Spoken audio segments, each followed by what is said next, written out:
আর 24 তারিখে হামজা আমার অত্যন্ত স্নেহের, কুষ্টিয়া গেলে এরকম মাথা পেতে দিত, ছোট্ট চিকন চাকন, এখনো চিকনই আছে, ও বেশি মোটা হয়নি। তো খুব সুন্দর বলেন তিনি, আল্লাহ তার হায়াতকে দারাজ করে দিন। সেই সাথে যত ওলামা হযরত কথা বলেন, যতজন কথা বলেন, যত আঙিনায়, সকলকে আল্লাহ ইসলামের জন্য কবুল করুন। যা বলি আমরা যেন আমল করতে পারি, আল্লাহ সেই তৌফিক আমাদেরকে দান। বক্তাদের খুব কঠিন ভাবে আল্লাহ জবাবদিহির কাঠগড়ায় দাঁড় করিয়ে দিবেন। এজন্য যারা 1 ঘন্টা আলোচনা করে তারা যেন 2 ঘন্টা রাতের নামাজে দাঁড়িয়ে থাকে। তাহাজ্জুদের নামাজ ছাড়া আল্লাহর ওলি হওয়া যায় না। যেমন ক্যাসিনো সম্রাট হতে হলে রাত লাগে, রাত ছাড়া ভালো হওয়া যায় না, খারাপ হওয়া যায় না। মুমিনদের জন্য আল্লাহ রাত দিয়েছেন।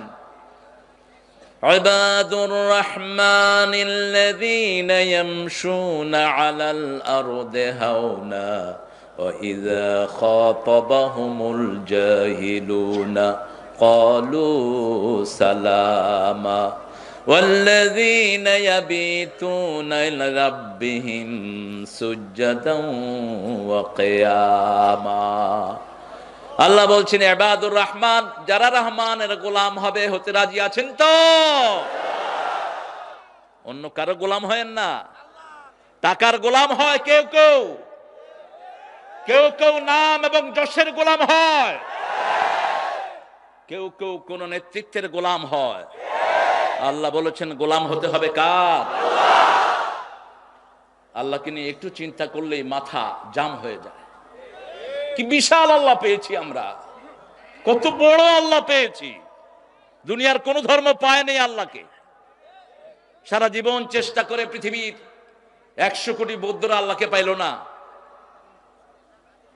তারা বলে ঈশ্বর, খ্রিস্টান দুনিয়া বলে গাড, হিন্দুরা বলে ভগবান। শুধুমাত্র মুসলমানরাই আল্লাহর নামে আল্লাহকে ডাকে।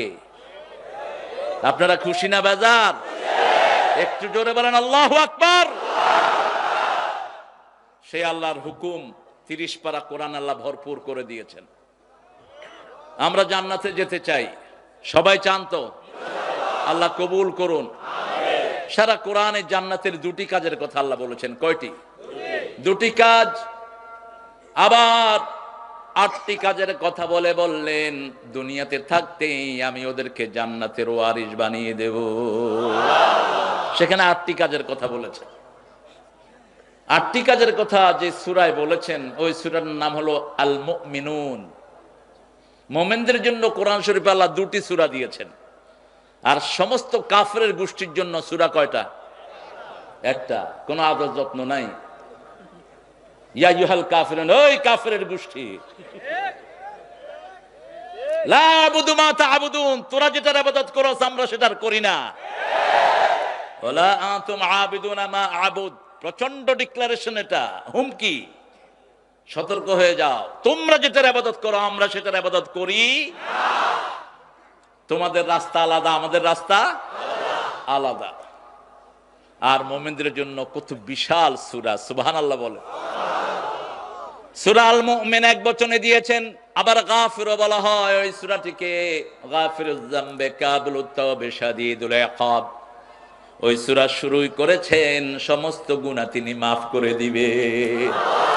গাফিরুয যাম কাবিলুত তাওব, তওবা কবুল করে নেবেন, যখনই করেন তখনই কবুল। আর তিনি আপনাদের জন্য জান্নাত সাজিয়ে রেখেছেন। সুবহানাল্লাহ। আল্লাহ আমাদেরকে মুমিন হিসেবে কবুল করুন।